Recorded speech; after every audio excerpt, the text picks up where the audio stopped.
네, 8월 9일 박경신의 진실 리포트입니다. 오늘 주제가 어느 아나키스트의 고백, 자가당착 전철 밟난데요. 제목이 긴 만큼 저희 스튜디오에 오늘 게스트도 많으십니다. 어서 오십시오. 반갑습니다.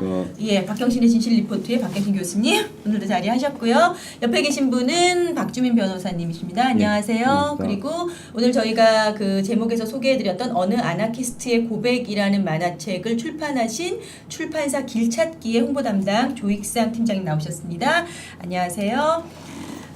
어느 아나키스트의 고백이 안토니오 알타리바 원작의 만화책입니다. 2010년 스페인 만화대상을 수상한 책이라는데요. 이 책이 문제가 되고 있네요. 예, 어떤 책인지 먼저 좀 소개 부탁드릴게요. 네, 이 작품은 그 동명의 아버님이 있는 그 작가 네. 안토니오 알타리바 씨가 자신의 아버님 안토니오 알타리바 씨의 예. 두 분이 이름이 같아요. 그러니까 주니어라고 할게요. 네. 그 작가분은 네. 그 주니어 분께서 아버님의 일대기를 그린 작품이에요. 예. 그분이 2001년에 돌아가셨는데 네. 자살을 하셨어요. 그 자살을 하신 이제 과정에서 요양원의 어떤 문제라든지 그런 부분도 있고요. 그러면서 그 스페인 내전과 그 세계 제2차 대전 그리고 그 프랑코 독재 정권 하에서의 스페인 상황 그런 것들이 잘 묘사되는 아주 네. 수작입니다. 그리고 스페인에서는 스페인 만화대상뿐만 아니라 한 10개 가까운 상을 받았고요. 네. 그리고 프랑스에서 개최되는 그 유명한 앙굴렘에서도 정식 초청작이었고요. 네. 네. 그런 식으로 굉장히 이제 작품성을 인정받은 작품이고요. 그런 작품에 네. 이제 예술성과 작품성을 감안하지 않고 전체적 맥락 없이 몇몇 장면만을 이제 문제 삼아가지고 네. 청소년 유해 매체다라고 결정한 것에 대해서 저희는 굉장히 당혹스럽고요. 네. 저희는 지금 재심의를 청구하려고 하고 있고 네. 여러 가지로 이제 대응 방안을 모색 중입니다. 우선 책 좀 보여드릴까요? 책 가지고 오셔서 이런 책입니다.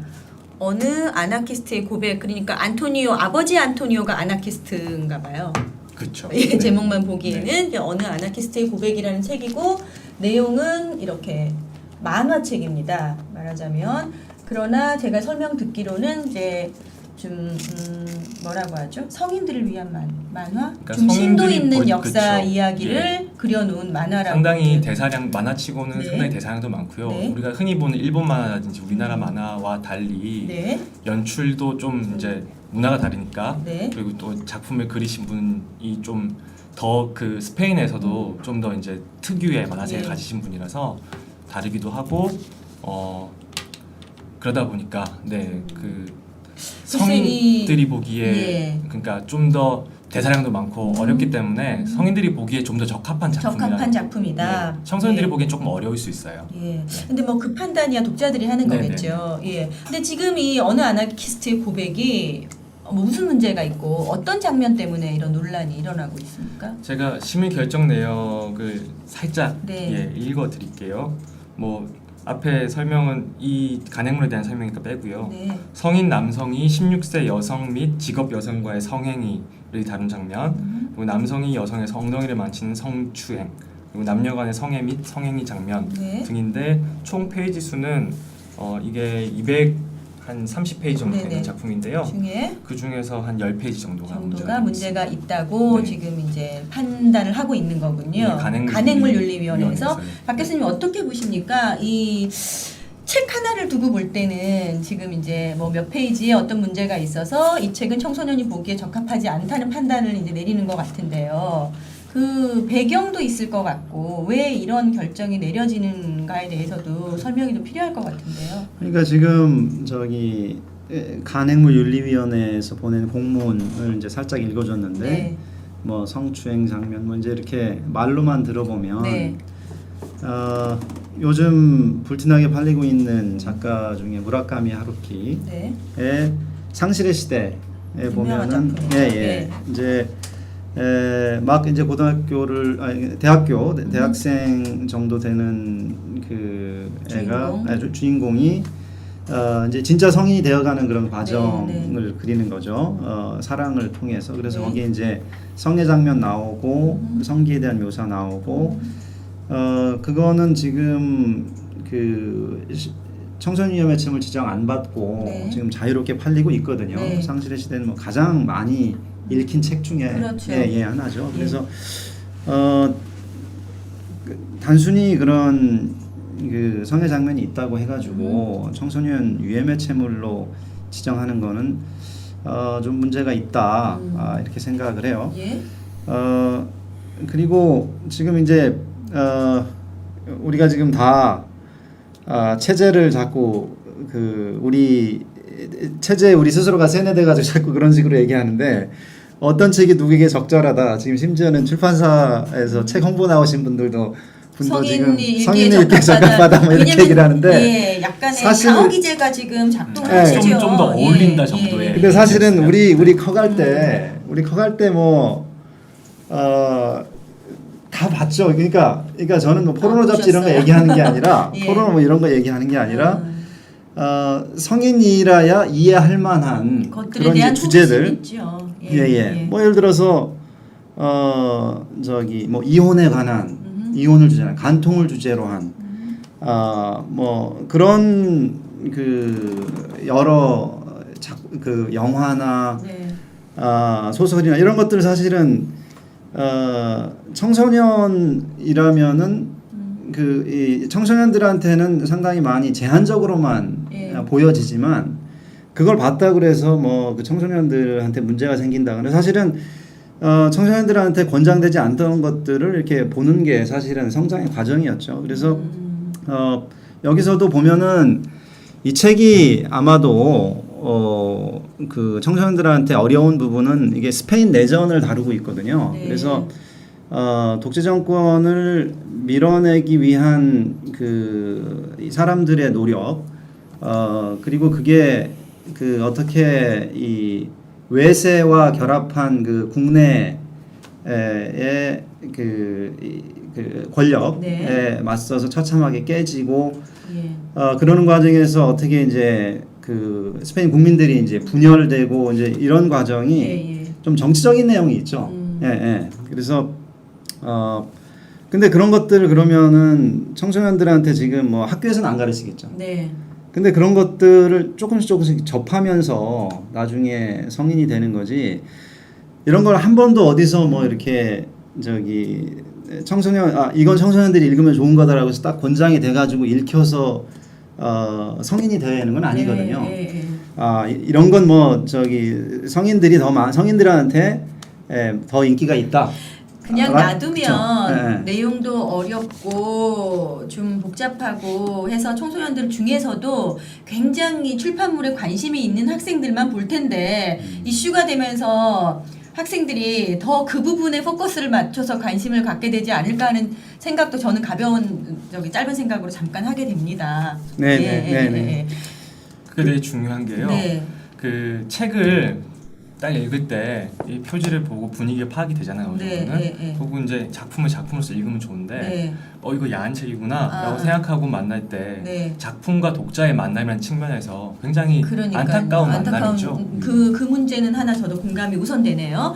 안토니오 알타리바 작가 인터뷰 영상을 담아오셨죠? 네. 한번 볼까요? 예, 작가는 어떻게 이 책을 설명하고 있는지. Il est mort dans des circonstances spécialement tragiques. Il s'est suicidé le 4 mai 2000 et j'ai eu envie de savoir quelles étaient les raisons qui lui avaient poussé, à l'âge qu'il avait, 90 ans, à prendre cette décision tellement dramatique. Et il y a une cohabitation dans la vignette de la dimension interne, la voix intérieure de mon père qui raconte ses réflexions et puis les images qui donnent une vision externe objective. Et cette combinaison, dans un même espace, les deux dimensions, la bande dessinée idéale. C'est vraiment un récit bouleversant parce qu'il parle de son père, mais il s'en distancie complètement et il se met vraiment dans sa peau. Et il raconte toute son histoire, ses désillusions, ses idéaux d'abord pendant la guerre d'Espagne. Ce livre parle au-delà de l'histoire de mon père, au-delà de l'histoire d'un pays, parle d'un sujet qui est universel, c'est le conflit qui existe de façon permanente entre l'idéal et le réel. C'est un sujet autant pour les Français que pour les Coréens ou pour n'importe qui est facilement identifiable. 예. 그 작가 이야기 또 독자 이야기가 담겨 있는 것 같은데요. 만화가 아니라 그냥 보통의 글로 이제 설명되어 있다면 좀 더 문제가 되지 않지 않았을까요? 그렇죠, 생각하세요? 그렇죠. 예. 예, 예. 그러니까 상실의 시대는 이제 글이고 이건 이제 만화고 아무래도 네네. 만화는 시각적으로 예. 뭐랄까 그 이성적인 프로세스 그 이성적으로 프로세스 되지 않은 상태에서 컨텐츠가 그냥 머릿속으로 밀려 들어오는 네. 그 더 직접적인 측면이 있죠. 그 네. 비주얼이. 네. 그래서 더 심의를 엄격하게 하긴 뭐 해야 된다는 걸 뭐 반대하지는 않는데 네. 지금 이제 우리가 이 음. 작가 영상을 이제 보여주는 것도 이 만화를 이제 직접 저희가 뭐 이렇게 주기는 좀 그래서 네. 그래서 이제 작가 인터뷰를 보시면 알겠지만 죽음을 다루고 있거든요. 그래서 네. 어떤 그 사상 투쟁 또 혁명가의 꿈이 파괴되는 과정 그리고 결국엔 자살 네. 이런 주제들이 절대로 뭐 청소년들한테 뭐 학교에서 가르칠 정도로 권장하는 건 아니죠. 아니지만. 권장은 아니. 근데 그렇다고 해가지고 그러면은 청소년들이 보지 못하게 해야 될 거냐? 그런 건 아니라는 거죠. 그러니까 이게 너무 우리가 이 도서관이나 네. 이런 책방을 학교로 만들려고 하는 게 아닌가. 그래서 여기에서 예. 그리고 이제 정작 그러니까 조익상 홍보팀장님이 이제 그 성인에게 더 적절하다 이 얘기도 아마도 이제 이 정치적인 그런 내용 또 죽음에 관한 내용 아마 이런 것 때문에 이렇게 말씀하셨을 건데 정작 이제 간유는 뭐랄까 너무 좀 그 유치한 이유로 이거를 청소년위험을 지정을 했어요. 네. 도리어 아마 지정을 한다면 그런 정적인 내용, 죽음에 관한 내용 때문에 지정을 했다면 뭔가 좀 심도 있는 논의를 해볼 텐데 그냥 이제 단순히 한 200페이지 되는 책에서 이제 몇 페이지 정도, 몇 컷 정도 네. 성의 장면이 나온다고 해서 그렇게 한 건데 이렇게 되면은 사실은 이것 외에도 성애를 다룬 수많은 고전들 작품들이 네. 다시 저는- 재심의를 받아야 하는 저는 그 춘향전 옛날부터 예. 텔레비전에 나오고 이럴 때 보면 춘향아 소청을 들라 뭐 이런 얘기 하잖아요. 네. 그 소청이 뭔지 저는 수청이구나. 그래, 수청. 수청이 뭔지 저는 어렸을 때 되게 궁금했어요. 네. 저게 도대체 뭔데 안 한다고 할까? 왜 저것 때문에 목숨을 걸고. 아. 예, 예. 근데 그런 것들을 궁금해하는 게 이제 다 커가는 과정인 거거든요. 예. 거기서 수청이 뭔지를 모르면 스토리가 이해가 안 돼요. 지금 아니 저는 그냥 네. 어렸을 때는 막연히 이몽룡을 좋아하지 말고 자기를 좋아하라는 거구나 춘향전에서는 그냥 그렇게 하다가 크면서 이렇게 발전하는 거 아닌가요? 하여간 예 그래서 현재 이 어느 아나키스트의 고백을 출판한 출판사 길찾기에서는 이 청소년 제한 유해 매체로 지정하는 것이 부당하다라고 네. 지금 현재 하시는 입장이시고요. 영화 저희가 자가당착이랑 현재 이제 좀 비교라고 하긴 좀 그렇고 이제 그 상황을 보면서 설명을 하고 있으니까 박주민 변호사께 여쭤보겠습니다. 영화 자가당착이 제한 상영과 판정을 받았었고 취소 판정을 이끌어내는 소송을 하셨잖아요. 네. 어떤 배경에서 그렇게 됐고 또 어떤 논조로 그 제한 상영 취소 판정을 이끌어내셨는지 설명 좀 해주세요. 이 영화 같은 경우에 이제 제한 상영과 이유로 들었던 게 크게 두 가지입니다. 하나는 폭력성, 또 하나는 선정성이었습니다. 근데 실질적으로 그 재판 과정에서 그 상대방인 영등이죠. 영화의 등급을 부여하는 위원회에서 나와서 하는 말은 선정성보다는 폭력성이 더 주된 이유였다라고 네, 얘기했고 폭력성이 더 주된 이유로 부각될 수밖에 없는 이유가 현존하는 정치인인 네. 박근혜 대통령을 묘사한 마네킹의 목을 네. 베고 그 과정에서 이제 마네킹 목에서 피가 분수처럼 솟아나오는 네네. 장면이 네. 일반 국민들에게 너무나 폭력적으로 다가와서 성인들이 자기가 스스로 선택하고 고민해도 그리고 스스로 돈까지 지불해도 볼만한 영화가 아니다. 네. 이렇게 판단한 것이죠. 네. 네. 근데 이제 그 영화에 대한 소송이 진행되면서 뭐 킬빌이라든지 아니면 셀러브리티 데스매치 같은 다른 비교할 만한 그런 어떤 영상들을 계속 저희가 이제 검증 신청을 통해서 법정에서 같이 봤습니다. 예. 그러니까 재판부가 보기에는 다른 영화들에 비해서 전혀 잔인하지가 않다. 단지 박근혜 대통령이 등장한다는 것 때문인 것 같다는 느낌을 받았던 것 같고요. 그래서 결과적으로 이 영화를 성인이 선택해서 볼 수 있을 정도의 영화다. 성인에게 선택권을 주자, 볼 수 있는 기회를 주자라고 해서 제한상영가 등급을 취소하게 된 것입니다. 취소 네. 판정을 받으셨나요? 네, 예, 받았습니다. 그럼 이후에는 그 영화는 그럼 어떻게 됐나요?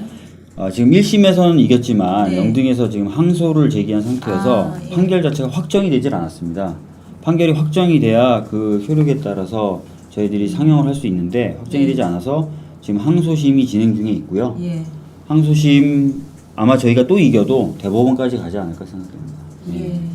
그러니까 그 박정민 변호사 입장, 박경신 교수님 입장 모두 그 어떤 창작물에 대해서 등급을 두는 것은 독자들 이 사람들만 봐라 하거나 아예 보지 마라 하는 게 아니라 어느 정도 이제 등급을 정해놓으면 그 안에서 볼 수 있는 사람들은 자유롭게 보고 독자들이 판단할 수 있게 하는 것이 옳다는 것이 맞습니까? 그러니까 저희가 생각했을 때는 네. 제가 생각했을 때는 네. 일단 행정청이 자의적 기준으로 등급을 나누는 것 자체가 일단 문제가 될 것 같고요. 예. 또 다른 매체와 달리 이 영화에는 제한 상영가 즉 성인들도 못 보는 등급이 하나 더 있는 겁니다. 네. 다른 데는 이제 성인들이면 다 볼 수 있는데 영화만 특이하게 우리나라엔 예. 이 성인들도 못 본다라는 등급이 있는 거라서 예. 두 가지 점에서 이제 성인들이 못 보면 누가 볼 수가 있는 거예요? 사실은 뭐 영화 등급 분류한 사람만 보는 거죠 뭐. 네. 제한 상영가가 되면 아무도 못 보는 겁니다. 제한 상영가가 되면 제한 상영관이라는 영화관에서만 상영할 수가 그러니까요. 있는데요. 현재 우리나라에는 제한 상영관이 없는 걸로 알고 있습니다. 따라서 그 등급을 주면은 상영하지 말라는 뜻이 되면서 네. 아무도 못 보게 됩니다. 그렇지만 뭐 저기 사서 본다던가 유료 다운로드 받아서 본다던가 이런 건 가능합니다. 안 되죠. 그것도 안 되는 네. 겁니까? 간행물에도 네. 이 제한 상영가와 비슷한 등급이 있어요. 있습니까? 예. 네. 네. 유해 매체 등급이 있고요. 청소년 유해 매체 등급이 있고 네. 마지막으로 이제 모두가 다 볼 수 있는 등급, 무등급이라고 할 수 있겠죠. 예. 그 세 가지로 나뉘는데 작년 같은 경우 이제 지금 저희 작품을 심의한 분들이 작년 6월부터 위촉되셔가지고 활동을 하셨는데 7월인 것 같아요. 네. 활동하셨는데 9월쯤에 터졌던 사건이 소돔의 120일이라는 유명한 사드의 작품이 있어요. 예. 그 작품을 이제 유해 매체다. 그래서 한국 내에서 출판돼서 하고 있는 사후심이니까 예. 전량 회수하고 이거 이제 유통하면 안 된다라고 이제 결정을 내린 거죠. 네. 그래서 그거에 대해서 재심의 청구를 했고 또 이제 정말 유명한 작품이다 보니까 여기저기서 해외를 비롯해서 다 이제 이게 얼마나 바보 같은 짓인지 네. 무슨 짓인지에 대해서 지적을 했고 굉장히 당혹해하면서 재심의에서 완화 결정을 내렸어요. 그래서 청소년 유해 매체로 지금은 판매가 되고 있습니다. 예, 영화 자가당착 이 소송 시에 비교하신 영화가 있으셨다고 했죠? 예. 제목이 셀러브리티 데스매치라고요. 네. 미국의 MTV라는 케이블 방송에서 7년 정도 연속해서 상영을 했었고 네. 상영 당시에는 워낙 인기가 좋아서 거의 시청률 1, 2위를 다퉜던 그리고 그 시리즈를 감독했었던 한국 출신의 사람은 그 천재적인 아티스트다 이런 네, 평까지 네. 받았었던 작품인데요. 네. 보시면은 이제 이 영화도 저희가 문제됐던 이 자가당착이라는 영화도 보면은 마네킹을 한 동작 한 동작 움직이는 일종의 클레이 애니메이션 기법을 사용하는데요. 네, 네. 이 셀러브리티 데스매치도 역시 마찬가지로 클레이 애니메이션이란 동일한 기법을 사용하고요. 그 다음에 자가당착도 현존하는 정치인이 등장한다고 해서 문제가 됐는데 현존하는 인물들이 등장합니다. 이 셀러브리티 예, 데스매치. 예. 그 다음에 잔인하게 표현한다고 했는데 자가당착을 이 셀러브리티 데스매치는 정말 잔인하게 표현하거든요. 네. 그래서 이제 두 가지 영화가 비교가 되면서 재판장은 이제 저거는 TV에서도 방영이 됐다고 하는데 이게 영화관에서도 안 된다면 이게 좀 문제가 있지 않냐라는 발언을 재판정에서 그 영화를 보고 나서 그 했었죠. 영화 좀 볼까요? 그러면 예.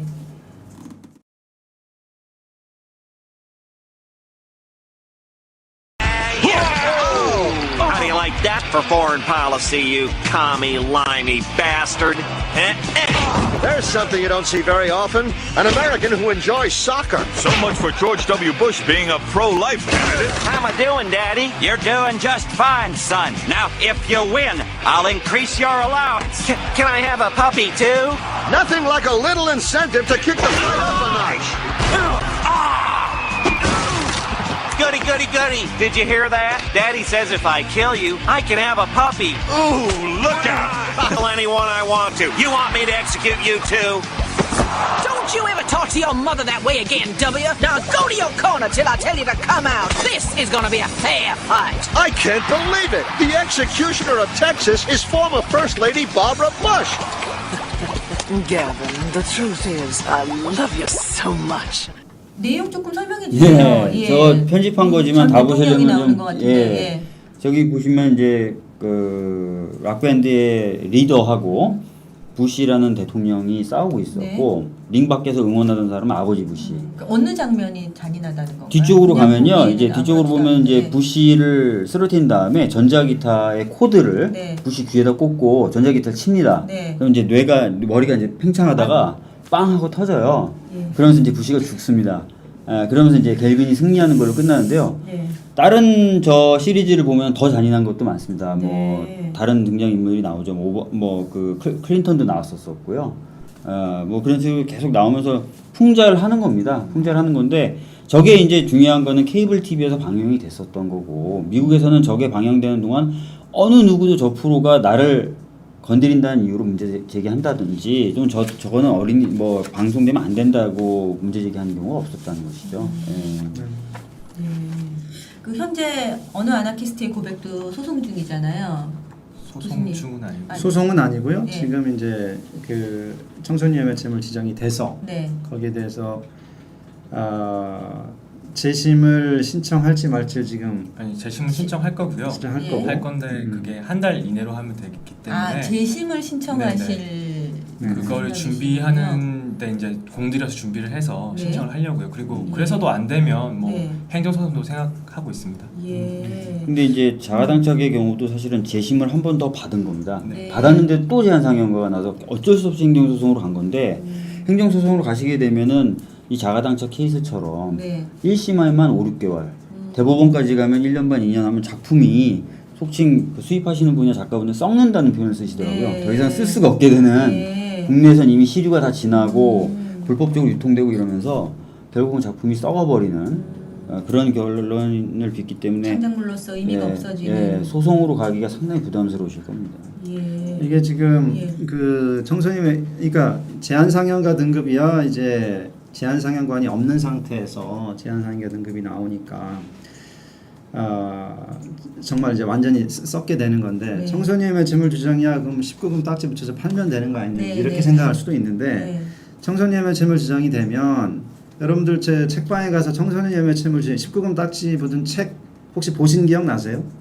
기억 잘 안 나실 네, 거예요. 네, 네. 왜냐하면 잘 안 보이는 데다 갖다 숨겨놔요. 아 그래요? 네. 있긴 있어요? 있긴 있어요. 네. 있긴 있는데 그래서 책이 팔릴 수가 없어요. 팔릴 수 있는 구조가 아니에요. 그러니까 네. 마케팅 측면에서는 거의 특히 이제 영화 같은 거야 이제 여러 가지 이제 홍보 채널들이 있지만 책 같은 경우는 정말 책방에 가서 이렇게 육안으로 보고 재밌는 책 골라보는 것밖에 없는데 네.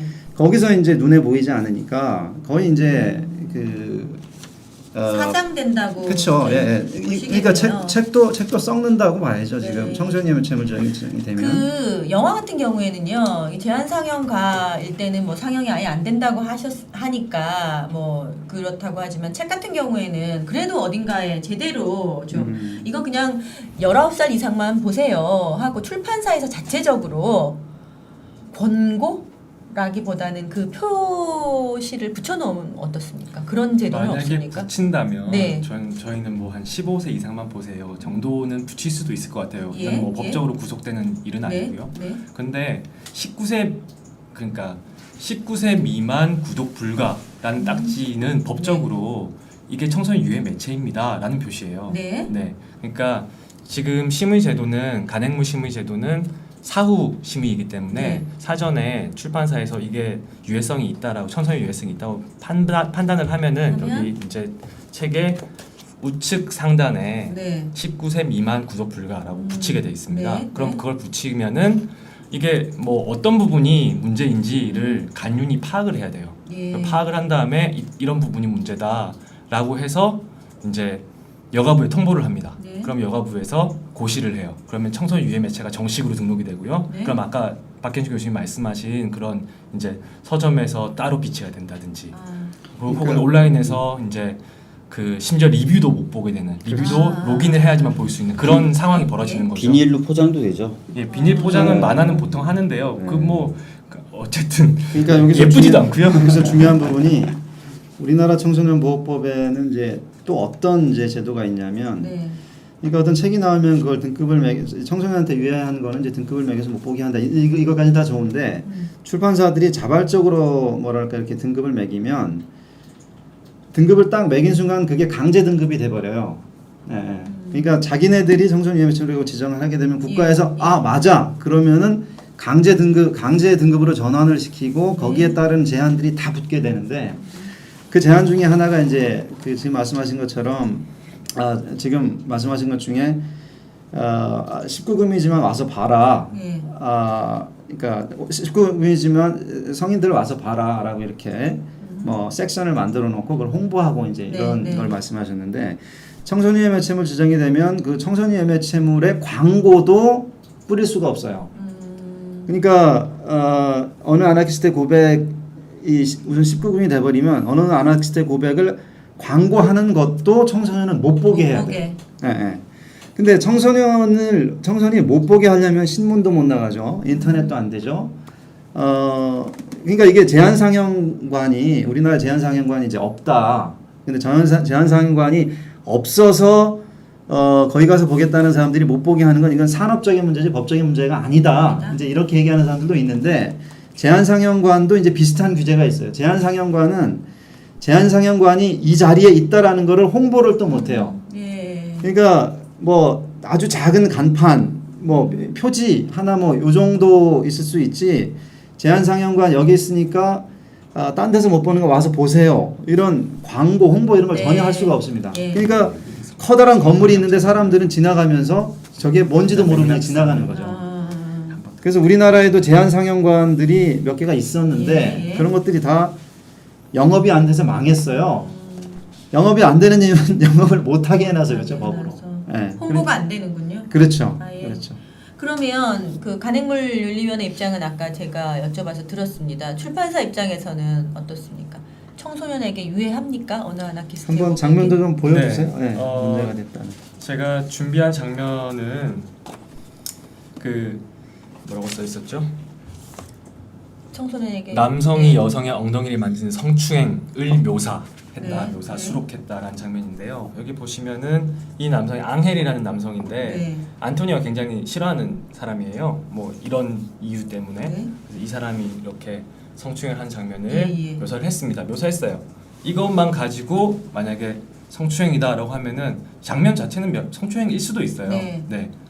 그런데 이후에 이제 이게 149페이지인데 154페이지에 보면은 또 앙헬이 엔카르티나라는 이 여직공을 성추행하려고 하는 순간에 안토니오가 그걸 제지를 합니다. 네. 그 저지하는 이 장면이 있다는 거는 이 작품 자체가 성폭력에 대해서 반대하고 있다라는 걸 굉장히 뚜렷하게 드러낸 메시지죠. 근데 이런 걸 가지고 그러니까 단지 성추행 장면이 있어서 네. 앞에 그렇다면 것만 이제 보고 그렇죠. 뒤에 맥락을 거. 보지 않고 그 법적으로 맥락을 보고 판단하도록 되어 있고 심의위원 중에 2명 이상이 전체 작품 읽은 다음에 심의할 예. 것이라고 되어 있어요. 근데 그게 안 됐다는 걸 이 장면을 통해서 알 수 있습니다.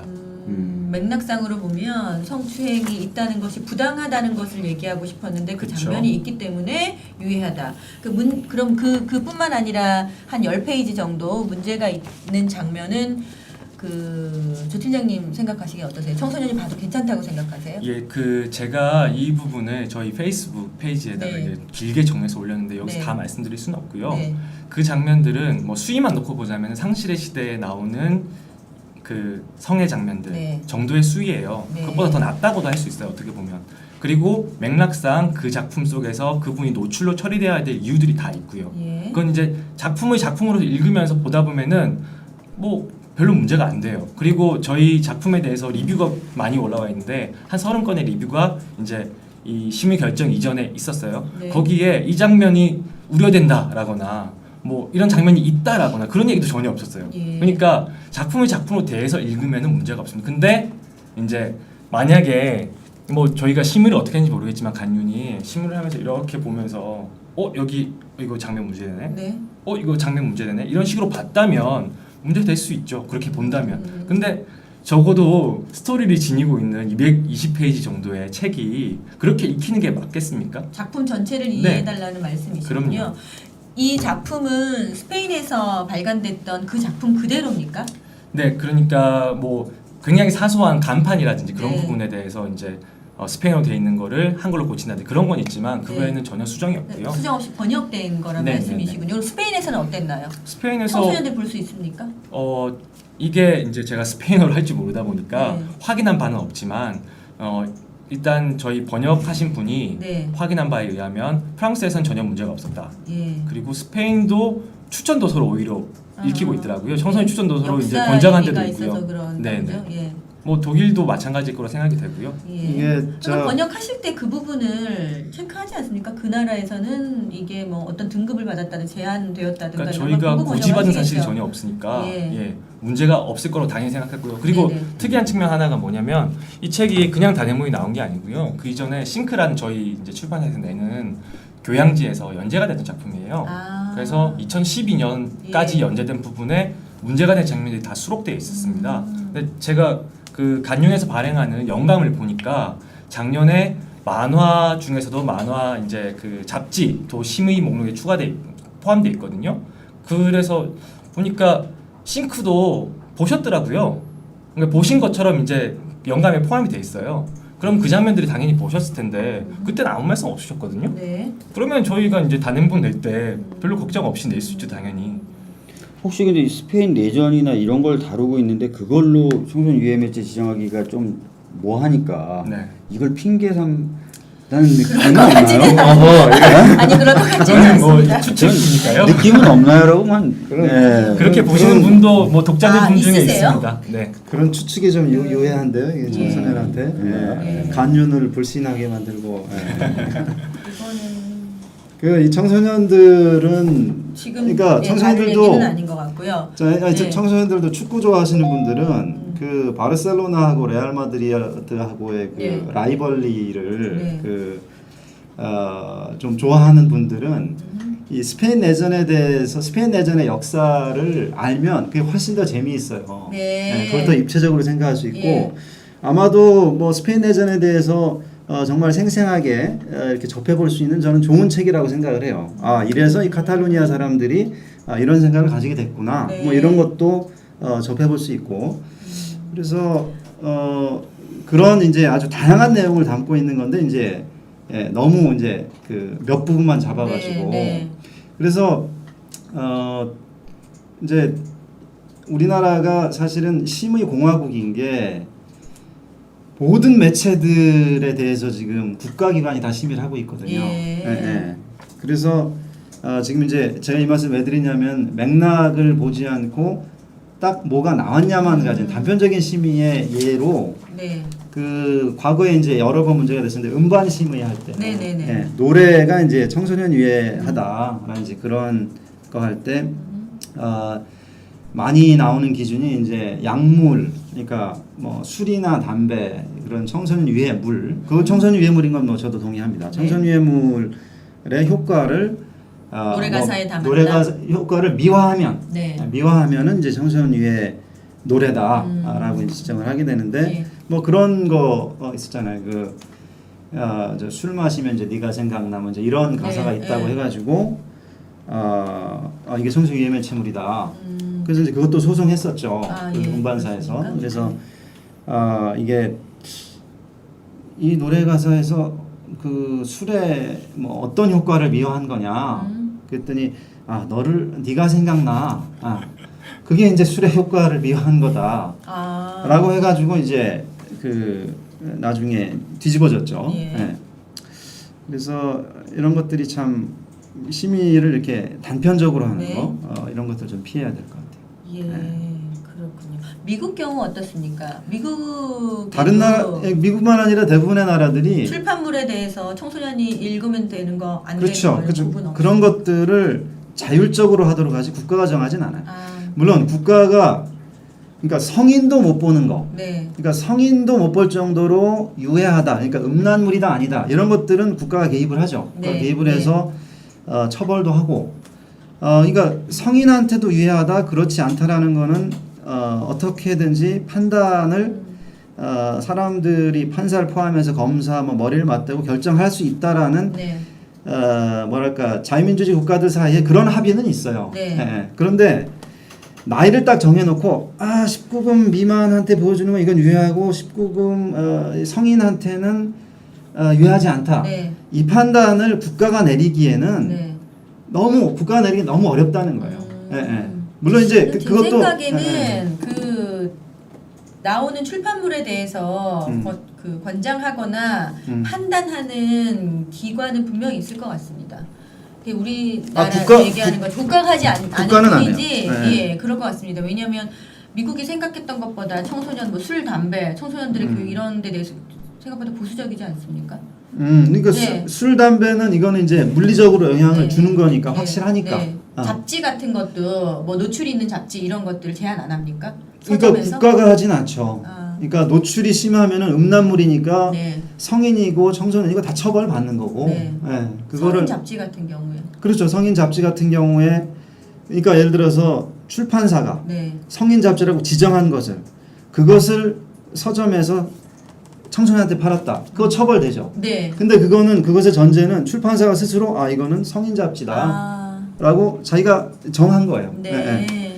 그러니까 그거를 이게 왜 그러냐면 청소년에 유해하다 안 하다라는 그 판단은 사실은 가장 잘 아는 건 그 부모들이 그러니까 가장 책임 있게 가장 효과적으로 결정을 내릴 수 있는 사람은 네. 부모들이거든요. 네. 국가가 내리기가 어려운 거예요. 왜냐하면 청소년에 대한 그 부모의 교육 철학과 그 청소년의 발육 상황에 따라서 다 다를 수가 있거든요. 그 부분에 있어서 사실은 박계신 교수님하고 저하고는 생각이 조금 다릅니다. 예. 왜냐하면 부모가 19세 이상은 보지 못하게 되어 있어도 나 우리 애한테 보여주고 싶다고 하면 부모님이 사서 보여주면 되거든요.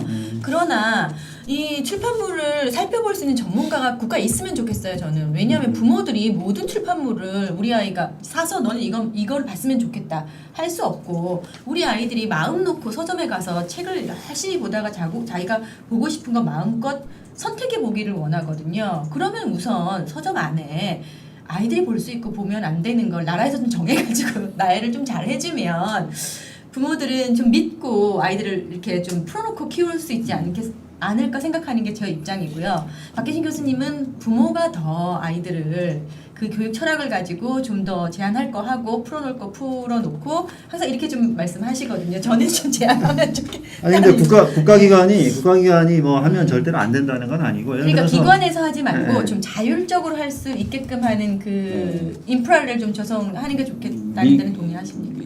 그렇죠, 예, 그렇죠. 예, 예. 미국은 영화 같은 경우에 이제 시민들하고 극장주, 영화 제작사 이런 사람들이 모인 그 심의 기구가 네. 있죠. 자율적 네. 심의 기구예요. 네, 네. 비영리 단체. 예, 비영리 단체고 정부가 아닙니다. 네. 그리고 그 심의 기구가 심의하는 데 사용되는 기준을 만드는 것도 역시 자율적으로 만듭니다. 네. 그래서 그런 식으로 등급을 하는데 국가가 이제 나서서 하기 시작하면 여러 가지 어떤 부수적인 문제들이 네, 생기죠. 네. 그건 자율적으로 해서 말씀하신 전문가들이나 시민들이 다 참여해서 누구나 공감할 수 있는 그런 어떤 기준을 가지고 적절하게 나누고 이런 식의 방법이 다양하게 구상이 될 수가 있는데 네. 아직까지 우리나라는 무조건 정부가 마치 그 아버지처럼 나서서 네. 뭐 진짜 고기 등급을 나누듯이 등급을 나눠서 하는 것 자체가 여전히. 문제가 있는 거죠. 예. 그러니까 이제 그 국가에서 하게 되면 이제 어떤 문제가 생기냐면 간행물윤리위원회도 마찬가지인데 공직이 되잖아요. 공직이 되면 예.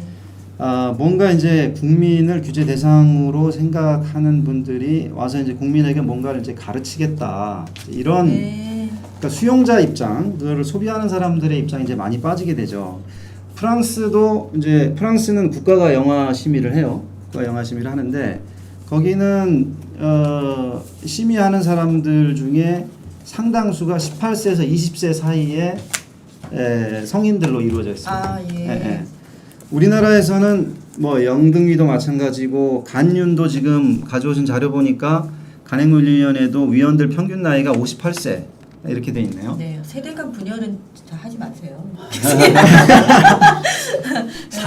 아니 이게 분열인 거죠 이게. 네. 그러니까 세대가 그렇죠. 예. 세대 간 화합이 있으려면 도리어 청소년들도 일부 참여시키고 청소년을 막 벗어나서 성인이 된 사람들도 참여시켜서 이런 걸 보는 것들이 해가 되겠다 안 되겠다를 들어봐야 되는데 네. 그걸 안 하고 이제 다 그러니까 58세 넘으신 분들이 와서 심의를 하게 되고 다른 심의위원회들 영등이나 제가 속해 있는 방송통신심의위원회도 마찬가지고 그러다 보니까 이 실제 보호 대상인 사람들의 목소리는 배제된 상태에서 심의가 이루어지게 되는 면이 있죠. 분들의 네. 능력이 모자란다는 것이 아니라 좀 더 다양한 분야의 목소리를 취합해서 결정 내릴 수 있는 그런 그러니까 청소년 보호를 위한 것이라면 청소년이나 또는 청소년의 목소리를 잘 대변해 줄 수 있는 지금 갓 성인이 된 사람들 이런 사람들의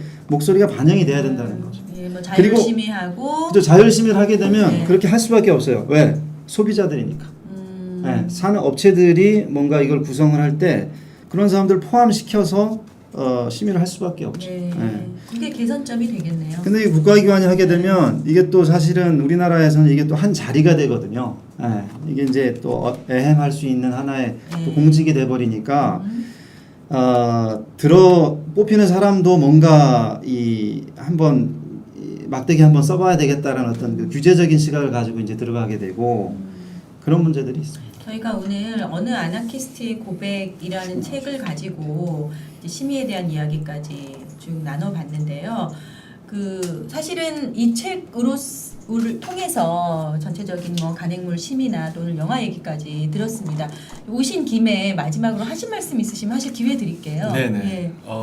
뭐 할 얘기는 워낙 많은데요. 예를 들어서 심의 자체에 대해서 심의위원들에 대해 얘기하자면은 연령대가 높은 것도 있지만 네. 만화 전문가가 한 명도 없습니다 지금 이 명단에. 예. 그러니까 제가 찾은 자료에 의하면은 이게 이제 간윤에서 낸 영감인데요. 영감 내 자료를 보면은 한 해 동안 33,000권의 심의를 하셨어요. 작년에. 네. 16분이거든요. 네. 16분이 33,000권을 보셨는데 도서만. 네.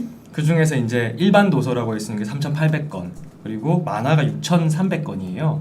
근데 그 중에서 도서류, 그러니까 일반 도서류, 만화가 아닌 이 도서류에 대한 그 결정률, 그러니까 청소년 유해 매체물 결정률이 4.6%예요. 그러니까 한 150건 정도예요. 예. 근데 만화는 무려 31%입니다.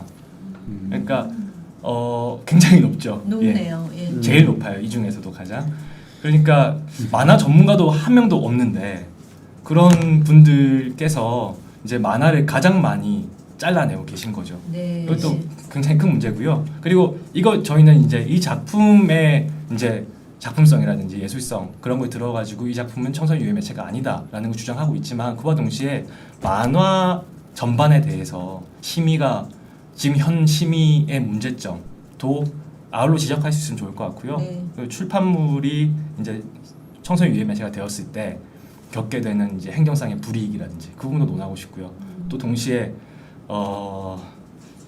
만화 같은 경우는 저희 도서 같은 경우는 청소년 유해 매체예요. 그러니까 간윤이 지정하면. 네. 근데 영화 같은 경우 청소년 유해 매체란 말을 확인하기가 되게 어려워요. 그러니까 청소년 유해 매체로 고시도 되지 않고요. 18금이라고 해도. 네. 그러니까 어느 정도의 형평성의 문제도 있는 것 같고요. 영화하고 만화. 그러니까 영화 쪽이 더 낫다, 뭐 이런 영화 쪽의 심의가 더 낫다 이런 얘기는 절대 아니지만 이제 만화 쪽 그리고 도서류의 간행물에 대한 심의 제도 자체도 재검토를 해야 되는 부분이 분명히 있다라고 생각을 합니다. 예. 박 변호사님 네? 마지막으로 예, 뭐 저는 일단은 되게 추상적이고 자의적인 기준을 가지고 네. 이루어진 어떤 행정적인 기관에 의한 등급 분류나 또 그것을 통한 여러 가지 어떤 불이익들이 상당히 많은 부분에 있어서 표현의 자유라는 걸 침범하고 있는 것 같아요. 근데 이거는 어떻게 보면 표현의 자유라는 기본권으로 접근할 수도 있고 산업적인 측면에서도 그렇죠. 뭐 영화 제작자, 수입자, 뭐 만화나 도서에 대한 수입자 이런 분들에게 여러 가지 어려움들을 주는 것 같아요. 그래서 좀 이 문제도 변화된 사회상에 맞게 좀 전폭적인 토론과 함께 좀 합리적인 제도로 좀 다시 구성이 될 필요가 있지 않나 그런 생각을 좀 해봅니다. 예. 마무리 발언을 이렇게 차례대로 시키시면 나중에 하실 말씀이 없으시죠? 네, 저는 아까 다 했어요. 예. 네. 저희 오늘 여기까지 하겠습니다. 다음 주에 또 새로운 주제 가지고 여러분 찾아뵙겠습니다. 고맙습니다. 예. 감사합니다.